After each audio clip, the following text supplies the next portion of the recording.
جب اللہ کسی سے ناراض ہوتا ہے اس کا لباس اتر جاتا ہے، تو لباس کا مختصر ہوتے چلے جانا یہ کوئی دلیل اس بات کی نہیں ہے کہ یہ بندہ ترقی یافتہ ہو گیا ہے، بلکہ یہ اس بات کی دلیل ہے کہ اللہ اس سے ناراض ہو رہا ہے، اس کا لباس سکڑتا چلا جا رہا ہے۔ تو لباس کا مکمل ہونا، تینوں مقاصد لباس کے نصیب ہوں۔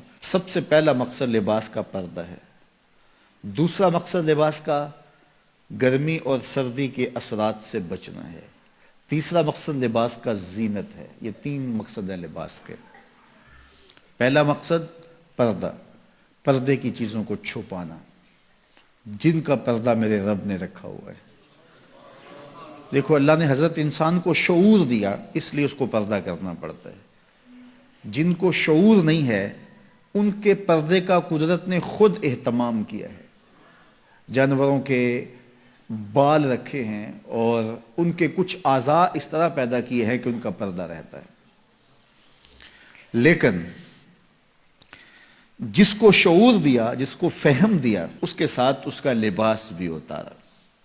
اور شرم اور حیا جب ہوتی ہے تو لباس کا اترنا طبیعت پہ شاک گزرتا ہے۔ اگر اعضائے بدنیہ کا اظہار ہو لباس سے تو پھر لباس کا یہ بنیادی مقصد تھا تو یہ بھی پورا نہیں ہوگا۔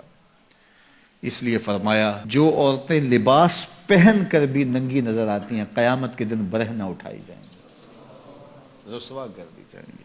لباس پہننے کے باوجود بھی وہ جو ہے وہ برہنہ دکھائی دیتے ہیں۔ ان کے اعضائے بدنیہ کا اظہار ان کے لباس سے ہوتا ہے، تو پھر وہ لباس کیسا ہوا؟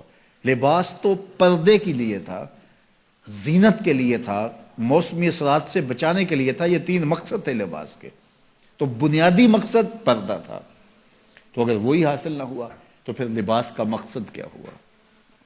تو یہ بات ذہن میں رکھیے گا کہ جب کسی بھی معاشرت میں ان کا لباس سمٹتا ہے تو پھر معاشرے کے اندر جو ہے وہ بے حیائی پھیلتی۔ آج کل یہ شارٹس پہننے کی عادت ہو گئی ہے اور اس میں یہ گھٹنے بھی ننگے ہوتے ہیں، جبکہ گھٹنا شامل ہے آپ کے پردے میں، آپ کے سطر میں۔ مرد کا سطر گھٹنے سے لے کے ناف تک ہے۔ اگر کسی مجبوری سے یا کسی وجہ سے وہ کوئی ایسا لباس پہنتا بھی ہے تو وہ اپنے گھٹنوں کو ننگا نہیں رکھے گا اور ننگا نہیں ہونے دے گا، تو یہ اس کے پردے میں شامل ہیں۔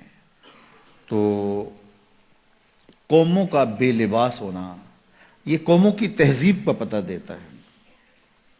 میں وہاں اندلس میں گیا تو کرتبہ میں اور غرناطہ میں تاریخ دیکھنے کے لیے میں 2 دفعہ گیا، اور مجھے یہ تھا کہ میں جہاں مسلمانوں نے ایک مدت تک حکومت کی ہے ان مناظر کو اپنی آنکھوں سے دیکھوں۔ تو غرناطہ میں بھی دیکھا اور کرتبہ میں بھی یہ دیکھا کہ ان کے پرانے مکانوں کا جو طرز تعمیر ہے وہ یہ ہے کہ ان کی جو کھڑکیاں ہیں وہ قد آدم سے اوپر شروع ہوتی ہیں۔